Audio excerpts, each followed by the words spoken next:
కొన్ని కేసులు ఆధారాలు దొరక్క మరుగున పడిపోతాయి. హంతకులు దర్జాగా బ్రతికేస్తుంటారు. అలాంటి సెన్సేషన్ ఘటనే కేరళలో 2006లో జరిగింది. ఓ మహిళ ఆమె ఇద్దరు కవల పిల్లలను దారుణంగా హత్య చేశారు దొండగలు. 17 రోజుల పసిగుడ్లు అని కూడా చూడకుండా గొంతు కోసి చంపేశారు. ఈ హత్యపై జనం ఆగ్రహంతో పోలీసుల మీద ఒత్తిడి చేశారు. పోలీసులు ఎన్ని రోజులైనా కూడా తేల్చలేకపోయారు. దీంతో ఈ కేసు సిబిఐకి వెళ్ళింది. మరి సిబిఐ సాల్వ్ చేసిందా అంటే అది కూడా లేదు. కేరళ పోలీసుల విచారణ ఎక్కడి వరకు వెళ్ళాగిందో అక్కడ ఆగిపోయింది. కానీ కేరళ పోలీసులు వదిలిపెట్టలేదు. 19 ఏళ్లైనా సరే హంతకులను పట్టుకోవాలని కసిగా ఉన్నారు పోలీసులు. ట్రిపుల్ మర్డర్ కేసు విచారణ జరుగుతూనే ఉంది. అయితే ఇప్పుడు ఆర్టిఫిషియల్ ఇంటెలిజెన్స్ అందుబాటులోకి వచ్చింది. దాని సాయంతో కేవలం ఒక్క రోజులోనే 19 ఏళ్ల కేసు సాల్వ్ అయింది. సిబిఐ చేయలేని పనిని కేరళ పోలీసులు చేశారు. ఇంతకీ ఆ సెన్సేషనల్ మర్డర్ మిస్టరీ ఏంటో చూద్దాం. 2006 ఫిబ్రవరి 10న కేరళలోని కొల్లాం జిల్లా అంచెలపట్టణం శివారు ప్రాంతంలో మధ్యాహ్నం 1 గంట సమయం 48 ఏళ్ల శాంతమ్మ లోకల్ పంచాయతీ ఆఫీస్కి వెళ్లి ఇంటికి చేరుకుంది. ఇంటి తలుపులు దగ్గరకేసి ఉన్నాయి. తన కూతురు రజనీతో పాటు ఆమె 17 రోజుల వయసున్న కవల పిల్లలు పడుకున్నారేమో అనుకుంది. ఇంటి ముందు కాళ్ళు కడుక్కొని ఇంట్లోకి వెళ్ళింది.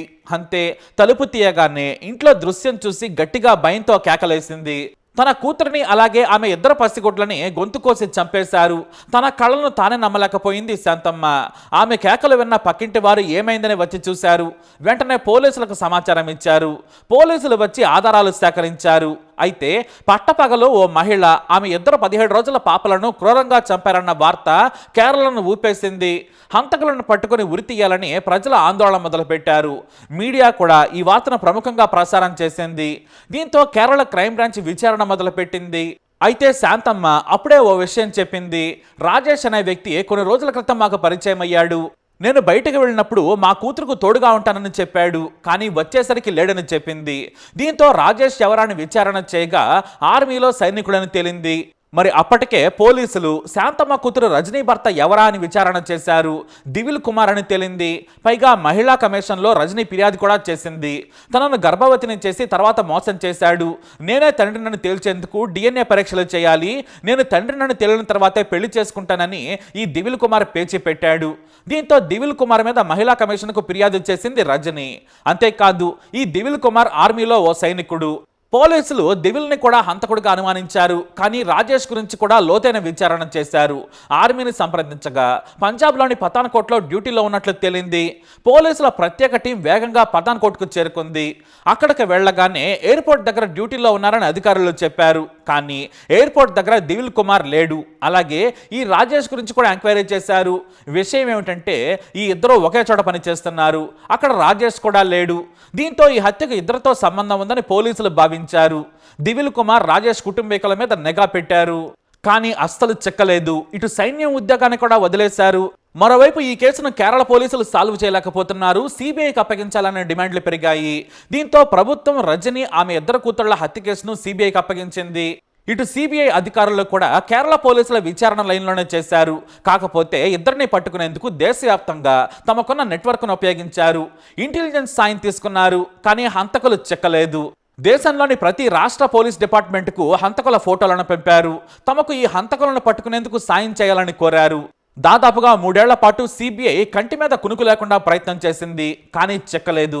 కనీసం తమ తల్లిదండ్రులు, సోదరులు, సోదరిమణులను కూడా ఈ హంతకులు కలుసుకోలేదు. ఫోన్లు కూడా చేయలేదు. తమ కుటుంబాలను కూడా వదిలేశారని తేలిపోయింది. ఆర్మీ క్యాంపులో విచారణ చేయగా వారిద్దరూ ప్రాణ స్నేహితుల్లా ఉండేవారని తేలింది. దీంతో 3 ఏళ్ల తర్వాత హంతకులను పట్టుకోలేక సిబిఐ కూడా చేతులెత్తేసింది. ఒకగానొక కూతురు చనిపోవడంతో శాంతమ్మ ఒంటరిగా బతుకుని ఏడ్చాల్సిన పరిస్థితి ఏర్పడింది. ప్రేమ పేరుతో ఒంటరిగా ఉన్న రజనీకి దగ్గరయ్యాడు దివిల్ కుమార్. పెళ్లి చేసుకుంటానని చెప్పాడు. దీంతో రజనీ శారీరకంగా దగ్గరైంది. ఆమెకు మగతోడు లేడు. తల్లి శాంతమ్మే దిక్కు. అయితే తల్లిని కూడా ఒప్పించారు రజనీ దివిల్ కుమార్. కానీ రజనీ గర్భం దాల్చగానే నేనొక్కడనే నీతో శారీరకంగా గడిపానా, సాక్ష్యం ఏంటని వదిలేసి వెళ్ళిపోయాడు దివిల్. కానీ తనకు న్యాయం చేయాలని మహిళా కమిషన్లో ఫిర్యాదు చేసింది రజనీ. దీంతో అతనికి నోటీసులు పంపారు అధికారులు. ఆర్మీలో పనిచేస్తున్న దివిల్ కుమార్కు భయమేసింది. ఎలాగైనా సరే తనకు బలవంతంగానైనా రజనీతో పెళ్లి చేస్తారనుకున్నాడు. చేసుకోకుంటే ఉద్యోగం పోతుంది, జైలుకి వెళ్లాల్సిన పరిస్థితి వస్తుందని వణికిపోయాడు. మరోవైపు ఈ వార్త స్థానిక మీడియాలో కూడా వచ్చింది. దివిల్ కుమార్కు ఇక పెళ్లి సంబంధాలు కూడా రావని తేలిపోయింది. కానీ ఆమెను పెళ్లి చేసుకోవడం మాత్రం ఇష్టం లేదు. దివిల్ కుమార్ కుటుంబ సభ్యులు కూడా ఈ విషయంపై సీరియస్ అయ్యారు. రజనీని పెళ్లి చేసుకోవద్దని కొడుకుకు చెప్పారు. పెళ్లి చేసుకుంటే ఇంట్లోకి రానివ్వమని దివిల్ కుమార్ని హెచ్చరించారు. దీంతో దివిల్కు ఏం చేయాలో పాలుపోలేదు.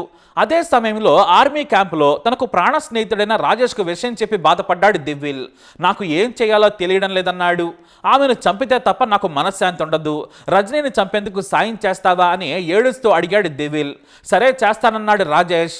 హత్య చేస్తే తన దగ్గర ఉన్న డబ్బులో కొంత నీకు ఇస్తాను, ఇద్దరం కలిసి పారిపోదామన్నాడు దివిల్. ఏదైనా వ్యాపారం చేసుకుని బ్రతుకుదామని నచ్చజెప్పాడు. రాజేష్ తన ప్రాణ స్నేహితుడి కోసం హత్య చేసేందుకు కూడా రెడీ అయ్యాడు. ఇక దివిల్ చెప్పిన ప్లాన్ ప్రకారం డ్యూటీకి సెలవు పెట్టి అంచల్పట్నానికి చేరాడు రాజేష్. అయితే దివిల్ ద్వారా రజనీ డెలివరీ సమయంలో ఆమె చేరిన ఆసుపత్రికి వెళ్ళాడు. రజనీకి అప్పటికి 2 కవలలు పుట్టారు. ఈ విషయాన్ని వెంటనే తన ఫ్రెండ్కి సమాచారం ఇచ్చాడు. 2 కవల ఆడపిల్లలు పుట్టారని. దీంతో దివిల్కు కంగారు మొదలైంది. రాజేష్ చాలా తెలివిగా ఆసుపత్రిలో శాంతమ్మతో మాట కలిపాడు. 2 మహాలక్ష్ములు పుట్టారు, చాలా బాగున్నారు, వీళ్ళ నాన్న ఎక్కడా అని తెలియనట్టు డ్రామాలాడాడు. దీంతో శాంతమ్మ ఏడుస్తూ రజనీని మోసం చేసిన దివిల్ గురించి చెప్పింది. ఆ సమయంలోనే అతను ఆర్మీలో పనిచేస్తాడని చెప్పింది. దీంతో రాజేష్ నేను కూడా ఆర్మీలో పనిచేస్తానని తన ఐడి కార్డు చూపించాడు. ఆ రాక్షసుడిని పట్టుకునేందుకు నేను సాయం చేస్తాను, నువ్వు నాకు చెల్లి లాంటి దానివి, నువ్వేమీ భయపడద్దు, నేను నీకు తోడుగా ఉంటానని రజనీతో కూడా చెప్పాడు. అలా వాళ్ళు 5 రోజులు ఆసుపత్రిలో ఉండగా ప్రతిరోజు మాట కలిపాడు. పండ్లు బ్రెడ్లు తీసుకొచ్చి రోజు సాయం చేస్తూ ఉండేవాడు. మందులకు 2000 రూపాయలు కూడా వారికి ఇచ్చాడు. మెల్లిగా నమ్మకం కలిగించాడు. డిశ్చార్జ్ రోజున కూడా రజనీని, ఆమె 2 కవలలను స్వయంగా ఆటోలో వారింటికి చేర్చాడు రాజేష్. ఇక రోజు ఏదో ఒక సమయంలో ఇంటికి వచ్చి మాట్లాడి వెళ్ళిపోయేవాడు. వారికి చాలా దగ్గరయ్యాడు. సైన్యంలో పనిచేస్తానని చెప్పడంతో రజనీ శాంతమ్మ కూడా నమ్మారు. మగదిక్కులేని తమకు సరైన సమయానికి వచ్చాడని ఆ దేవుడిలా చూడటం మొదలుపెట్టారు. కానీ వారిని చంపేందుకు వచ్చాడని పాపం వారికి తెలియదు. మరోవైపు రజనీ గురించి, 2 ఆడపిల్లల గురించి ప్రతి నిమిషం అన్ని విషయాలను ఫోన్ ద్వారా దివిల్కు తెలియజేసేవాడు. అయితే ఇక పారిపోయేందుకు ఏర్పాట్లు చేయమని దివిల్ కుమార్కు చెప్పాడు రాజేష్. దివిల్ సరేనన్నాడు. పతాన్కోట్కు డైరెక్ట్గా వస్తే పారిపోదామన్నాడు దివిల్. అందుకు రాజేష్ సరేనన్నాడు. ఫిబ్రవరి 10న ఉదయం 11 గంటలకు రాజేష్ హత్య చేద్దామని చెప్పాడు. వస్తూనే కొన్ని పండ్లు తీసుకొని రజనీ దగ్గరకు వచ్చాడు. వారితో మాట్లాడుతూ ఉండగానే పిల్లల బర్త్ సర్టిఫికెట్ల కోసం తాను పంచాయతీ ఆఫీస్కి వెళ్ళొస్తాను, ఇంటి దగ్గర ఉంటావా అని రాజేష్ను అడిగింది శాంతమ్మ. అతను సరేనన్నాడు. ఈ అవకాశం కోసమే ఎదురు చూశాడు రాజేష్. శాంతమ్మ బయటికి వెళ్ళింది. అయితే పిల్లలకు పాలిస్తూ నిద్రలోకి జారుకుంది రజని. అంతే పదునైన చాకు తీసుకొని రాజేష్ రజనీ మెడ గట్టిగా పట్టుకుని గొంతు కోసేశాడు. బలంగా కోయడంతో గొంతు లోపలికి కట్టయిపోయింది. ఆ తర్వాత నిద్రలోనే ఉన్న 17 రోజుల పసిగుడ్లను కూడా గొంతు కోసి చంపాడు నీచుడు. బయటకు వచ్చి తలుపు దగ్గరకేశాడు రాజేష్. గేటు దగ్గర ఉన్న బకెట్లో నీటితో కత్తి చేతులు కడుక్కొని పారిపోయాడు. సరాసరి రైల్వే స్టేషన్కు చేరుకొని ఏ కదిలే రైలు కనిపిస్తే ఆ రైలు ఎక్కేశాడు. ఆ మరునాడు ఉదయం నాటికి పతాన్కోట్లో దివిల్ను కలిశాడు. 2 ప్రాణ స్నేహితులు అక్కడి నుంచి పారిపోయారు. ఇంతవరకే కేరళ పోలీసులు తేల్చారు. ఇటు సిబిఐ కూడా అక్కడ ఆగిపోయింది. అలా 19 ఏళ్లు గడిచిపోయాయి. వాళ్ళు మాత్రం చెక్కలేదు. శాంతమ్మ వృద్ధురాలైపోయింది. తన బిడ్డను చంపిన హంతకుడు దొరకలేదని రోజు ఏడ్చేది. అయితే కేరళ పోలీసులు 2024లో ఆర్టిఫిషియల్ ఇంటెలిజెన్స్ను రూపొందించారు. మరీ ముఖ్యంగా బాడీ ఫేస్లను గుర్తించే సాఫ్ట్వేర్లను తయారు చేశారు. ఇందుకు ప్రముఖ సాఫ్ట్వేర్ కంపెనీల సాయం తీసుకున్నారు. దాని సాయంతో ఈ కేసు విచారణ చేయాలని కొల్లాం ఎస్పీ మనోజ్ అబ్రహం భావించారు. రజనీ కేసు గురించి ప్రతి ఏటా విచారణ జరుపుతూనే ఉన్నారు. కానీ ఒక్క ఆధారం కూడా దొరికేది కాదు.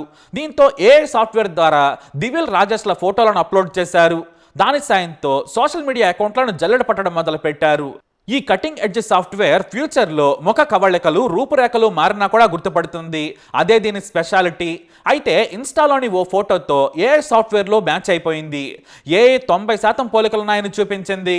కానీ పోలీసుల దగ్గర ఉన్న ఫోటోకు దానికి కాస్త సంబంధమే ఉంది. అదే ఫోటోను ఏఐ పసిగట్టేసింది. పైగా 90% మ్యాచింగ్ రిజల్ట్స్ చూపించడంతో షాక్ అయ్యారు పోలీసులు. ఇక ఆ అకౌంట్ల పేరు ప్రవీణ్ కుమార్ అని ఉంది. దీంతో పోలీసులు ఆ అకౌంట్ను ట్రేస్ చేయగా పాండిచ్చేరిలో ఉన్నట్లు గుర్తించారు. ఇక వెంటనే ఈ కేసును సిబిఐకి ఫార్వర్డ్ చేశారు. సిబిఐ అధికారులు కొల్లాం పోలీసుల దగ్గరకు వచ్చారు. 2 టీంలు కలిసి పాండిచ్చేరికి చేరుకున్నాయి. మఫ్తీలో పిన్ పాయింట్ లొకేషన్తో వెళ్లి చూడగా 2 ఇళ్లు పక్కపక్కనే ఉన్నాయి. పోలీసులు అక్కడే ఉన్న ఓ వ్యక్తిని ప్రవీణ్ కుమార్ ఇల్లెక్కడ అంటే చూపించాడు. దీంతో పోలీసులు ఇంట్లోకి వెళ్ళిపోయారు. చక్కగా ప్రవీణ్ కుమార్ సోఫాలో కూర్చొని ఉన్నాడు. 2 పిల్లలు స్కూల్కి రెడీ అవుతున్నారు. మీరేనా ప్రవీణ్ కుమార్ అని అడిగారు పోలీసులు. అవునని చెప్పాడు. ఇక సరిగ్గా అప్పుడే ప్రవీణ్ ఇంటికి లుంగి మీద వచ్చాడు దివిల్ కుమార్. అతని పేరు కూడా మారిపోయింది.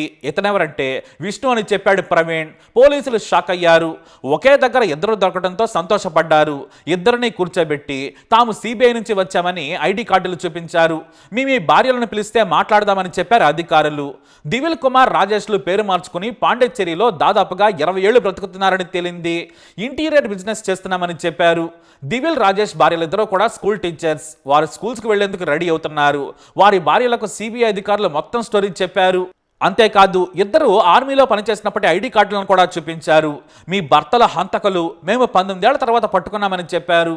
దీంతో వాళ్ళు ఒక్కసారిగా షాక్ అయ్యారు. ఇది నిజమా అనడంతో అవునన్నారు. దీంతో వారి భార్యలు, పిల్లలు షాక్ అయిపోయారు. ఇప్పుడు దివిల్ వయసు 45 ఏళ్లు, రాజేష్ వయసు 48 ఏళ్లు. పాండిచ్చేరిలో మారుపేర్లతో చిన్న ఉద్యోగాలు చేసిన వారు సొంతంగా ఇంటీరియర్ వ్యాపారం మొదలు పెట్టారు. ఆ తర్వాత ఇద్దరు దగ్గర బంధువులైన అమ్మాయిలను పెళ్లి చేసుకున్నారు. సొసైటీలో ఎంతో మంచివారిగా బ్రతుకుతూ లో ప్రొఫైల్ మెయింటైన్ చేస్తూ ఉన్నారు. కానీ రాజేష్ కూతురు ఇన్స్టాలో తన తండ్రి ఫోటోను పోస్ట్ చేసింది. హ్యాపీ ఫాదర్స్ డే అంటూ పిక్ పెట్టింది. అదే కొంప ముంచింది. ఏఐ అదే ఫోటోను పక్కాగా పట్టుకుంది. ఇంకేముంది, సింగిల్ డేలో పోలీసులు పట్టేశారు. ఏఏ హంతకులను పట్టుకోవడంలో చాలా ఉపయోగపడుతుంది. భవిష్యత్తులో అన్ని విభాగాలను ఏఏ పటిష్టం చేస్తుంది అనడానికి ఇది ఓ ఉదాహరణ. కేరళ పోలీసులకు దేశవ్యాప్తంగా ఇప్పుడు ప్రశంసలు దక్కుతున్నాయి. మరి ఈ కేసుపై మీరేమంటారు? మీ అభిప్రాయాన్ని కమెంట్ ద్వారా తెలియజేయండి. ఇలాంటి ఇన్ఫర్మేషన్స్ కోసం వీడియో లైక్ చేయండి, షేర్ చేయండి, మా ఛానల్ని సబ్స్క్రైబ్ చేసుకోండి.